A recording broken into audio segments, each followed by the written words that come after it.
In situations where we think we might be biased, we should probably slow down and maybe eat some breakfast. No, really. Take this study of judges handing out parole in Israel over 3 sessions in a day. They'd have a morning session, presumably right after breakfast. Then there'd be a mid-morning snack, and then they'd have a second session. And then finally they'd have lunch, and they'd have a third session for the day, and that would be it. And they'd judge more harshly the longer they worked. They would hand out criminal sentences that were more harsh over the course of each session. Then they'd have the break, and they would be more lenient again. If you are one of the folks who are unlucky enough to show up in front of the judge near the end of the session, they are more likely to be punitive. Bias creeps in more easily the less focused and fresh we are. Haven't had a break? Hungry? Tired? Working too fast? Your subconscious might make a decision you don't agree with.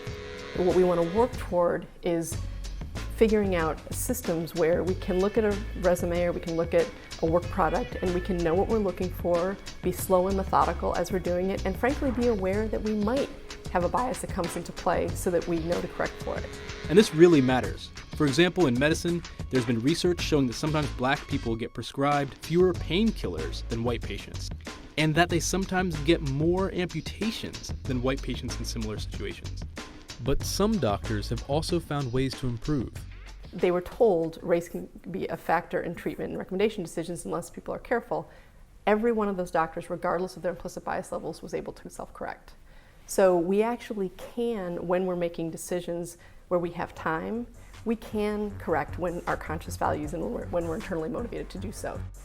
So slowing down seems to help, and slowing down and being more aware might help even more. Next time, more solutions and a bit of caution.